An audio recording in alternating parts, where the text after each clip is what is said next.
Assalamualaikum warahmatullahi wabarakatuh. Perkenalkan, nama saya Yoga Agustiansyah dengan NIM 2206050 dari kelas Teknik Informatika B. Video ini dibuat untuk memenuhi tugas 1 mata kuliah Teori Bahasa dan Automata. Pada video ini akan dibahas tentang hubungan antara teori bahasa dan automata dengan komputasi, sejarah perkembangan bahasa pemrograman sampai saat ini, dan karakteristik dari setiap penerjemah bahasa formal. Kita mulai ke dalam pembahasan yang pertama, yaitu tentang hubungan antara teori bahasa dan automata dengan komputasi. Pertama-tama akan saya jelaskan tentang teori bahasa.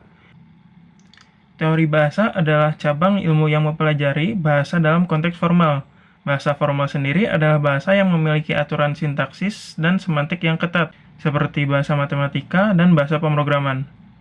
Dalam teori bahasa, kita mendefinisikan berbagai jenis bahasa formal seperti bahasa reguler, bahasa konteks bebas, dan bahasa konteks sensitif.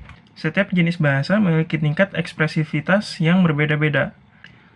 Aturan-aturan ini diterjemahkan ke dalam bentuk formal seperti aturan tata bahasa atau grammar yang mendefinisikan struktur bahasa. Lalu selanjutnya, otomata. Otomata adalah mesin abstrak yang digunakan untuk memodelkan komputasi yang memiliki keadaan atau state, simbol masukan atau input simbol, aturan transisi atau transition rules, dan keadaan akhir atau final state. Ada berbagai jenis otomata, termasuk otomata berhingga, otomata berstack, dan mesin Turing. Masing-masing jenis otomata memiliki tingkat kekuatan komputasi yang berbeda-beda pula. Lantas, apa hubungannya teori bahasa dan automata dengan komputasi?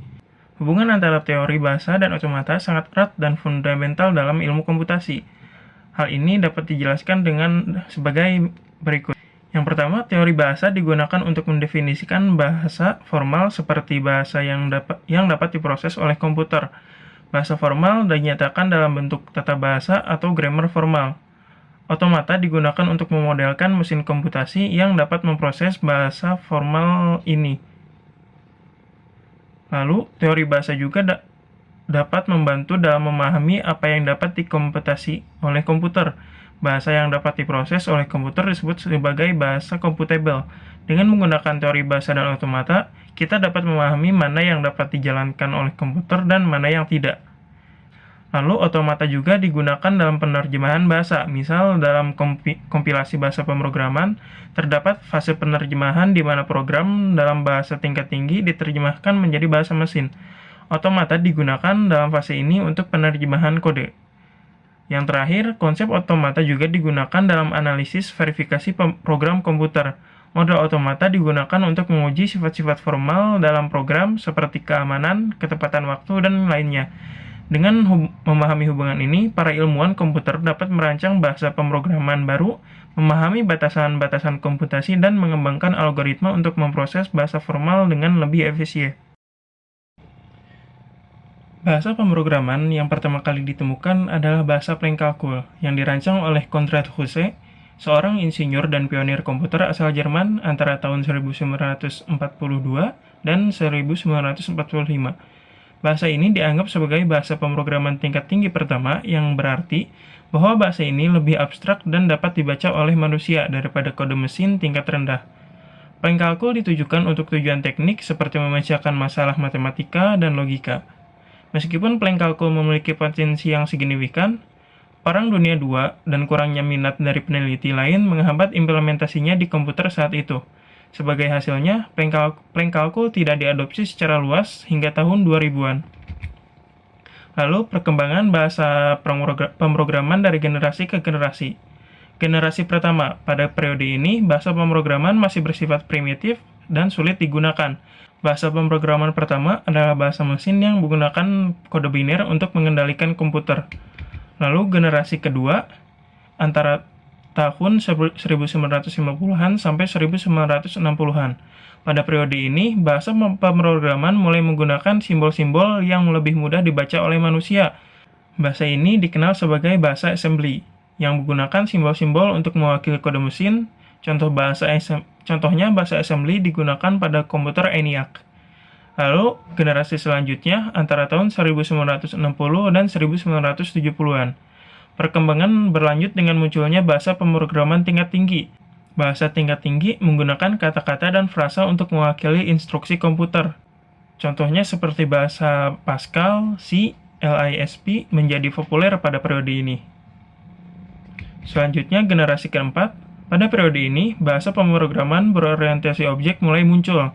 Bahasa ini menggunakan konsep objek untuk mewakili data dan perilaku.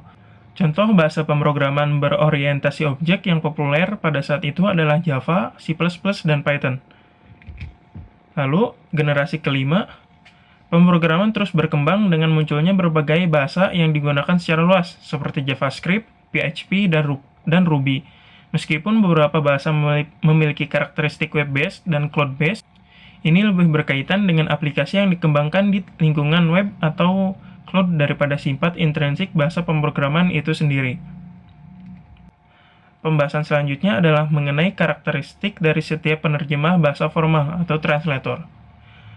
Penerjemah bahasa formal adalah perangkat lunak sistem yang digunakan untuk menerjemahkan kode yang ditulis dalam satu bahasa pemrograman ke dalam bahasa yang dapat dipahami oleh komputer.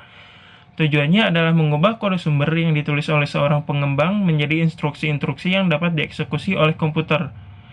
Secara garis besar, ada dua jenis translator, yaitu kompilator dan interpreter. Yang pertama adalah kompiler. Kompiler adalah penerjemah bahasa formal yang mengambil program dalam bahasa sumber dan menghasilkan kode mesin yang dapat langsung dieksekusi oleh komputer. Proses ini dikenal sebagai kompilasi. Kode mesin yang dihasilkan oleh kompilator biasanya dieksekusi lebih cepat dibandingkan dengan bahasa sumber, karena tidak ada overhead interpretasi saat program berjalan. Kode mesin yang dihasilkan oleh kompilator umumnya lebih efisien dalam penggunaan memori, sehingga ukuran programnya biasanya lebih kecil. Lalu, karakteristik yang terakhir, kompilator menghasilkan program yang harus dieksekusi sebagai entitas terpisah. Program ini tidak dapat berinteraksi dengan pengguna saat berjalan, kecuali melalui interface pengguna yang mungkin telah disertakan dalam program. Beberapa contoh bahasa yang menggunakan penerjemah kompiler adalah C, C++, C#, Objective-C, Fortran, dan Golang. Lalu, penerjemah bahasa formal yang kedua adalah interpreter. Interpreter adalah penerjemah bahasa formal yang menerjemahkan program bahasa sumber baris demi baris saat program dieksekusi. Proses ini dikenal sebagai interpretasi. Karena interpretasi memerlukan waktu tambahan untuk menerjemahkan kode setiap kali program berjalan, kecepatan eksekusi interpreter biasanya lebih lambat dibandingkan dengan kompilator. Karena interpreter perlu menyertakan kode interpretasi, ukuran program biasanya lebih besar dibandingkan dengan program yang dikompilasi. Interpreter memungkinkan program untuk berinteraksi dengan pengguna saat berjalan.